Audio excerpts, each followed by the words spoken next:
Okay, so for challenge 3, the assignment number 3, we're going to make our first, we're just going to do 1900 by 1200 for the height. Color mode's grayscale. We're going to do RGB, but 32-bit, actually 16-bit. Transparent's fine, create, perfect. Okay, so we got this right here. We're going to drag our image in. Okay, we have Charizard, so we should make this a little bigger. Okay, now we just need to mask this out. Just holding the W key, we can get this quick selection tool. Get that part little there, okay. I'm holding in the Alt key to zoom in, by the way. Okay, we're just gonna mask all this. Okay, should be good to go. Just press E, press OK. That just allows you to erase everything. So we're gonna erase everything here. We do see though there is some border left, so we're just gonna make the eraser a little bit smaller. We're gonna hold the press down, hold Shift, and we can easily drag along these lines here, just in case there is any. Oops. Boom, there we go. We see there's a little bit here, so we're just gonna get rid of that. Hold the Alt key down to get rid of selections you actually did not want in the first place. Okay. You see there's a little bit more up here. Hold W key again.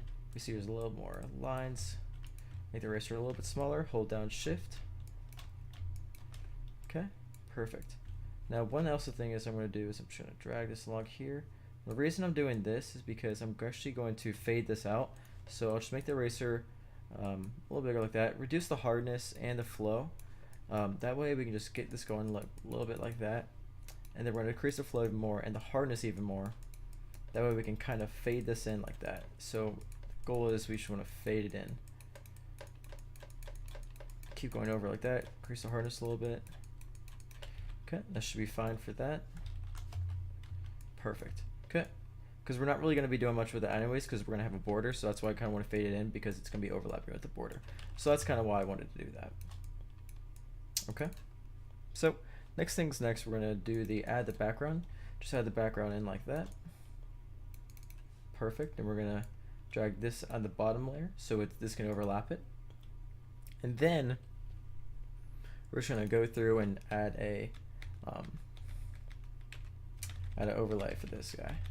So we can do that. We're going to do, I think I want to do hard light, I think.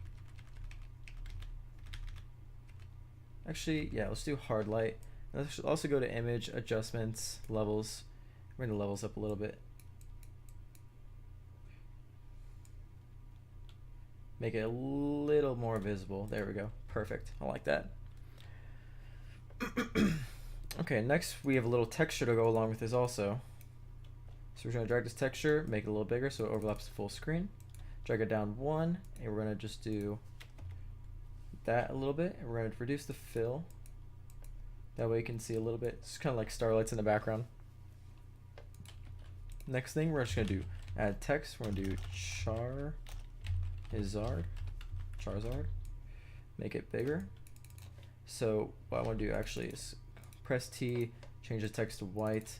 Then we're going to double click on the Charizard text object, and we're just going to create some blending options. So obviously I always go with bevel emboss, stroke, and then drop shadow. It looks very, very nice just like that. I just have a stroke 3, bevel emboss. You can actually like increase the size a little bit because if you look, oops, hold space to see that, you can actually see there's a little, like I can go up and down and up and down. So you just want to get a little bit of like texture to this guy. You don't want to have too much though to where it like overdoes it, but a little bit is nice. It's very minimalistic, but it definitely does a good feature to it. Also, we're going to add a gradient. The gradient that I just want to use is just mainly working with, you know, red, because Charizard's kind of red. So I don't want to have this too bold, so I'm just going to reduce it past just a little bit. Let's go like 83. 83 looks pretty good. Scale it a little bit. Change this. That way the text kind of, you know, it's red over here, then it goes over like that. So that's what the scale kind of does. Kind of want to do, I think radial's fine. Let's just go like that, and then change the scale. That way it's kind of more of like a blending of the text. Perfect, okay. Okay, so next we're going to add a gradient to, basically it's just going to become the border of the image. So what we're going to do first is just press G, go up to our gradients, and we're just going to choose, I'm just going to choose like a light orange. I want to do red in the middle because I'm going to be doing a radial, I believe, and that will make it so, I mean, sorry, linear, so that way, like, half some of the image is red and it kind of blends in with the orange a little bit. Again, I'm just going to do like a light, little darker orange on this side. There we go. So the goal of this right here is to make it so that the red is kind of in the middle. Press G, oops, press G on the layer to be sure. There we go. It's basically like I kind of want to just have it like in the middle a little bit.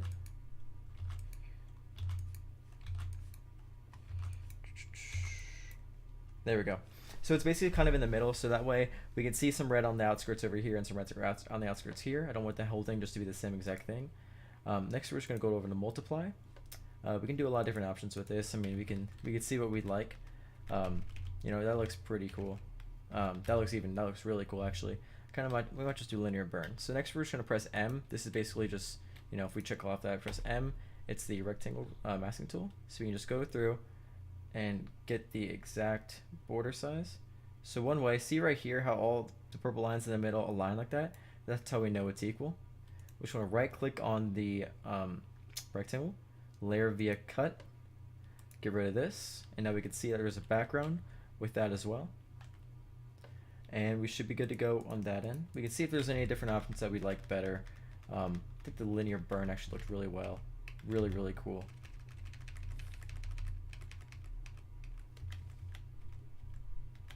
Yeah, linear burn looks pretty cool. That's why, so like right here, I kind of wanted to fade things in a little more, but that looks okay. Yeah, so that's basically the Charizard that we made. Hope you enjoy the video and have a good day. Thanks.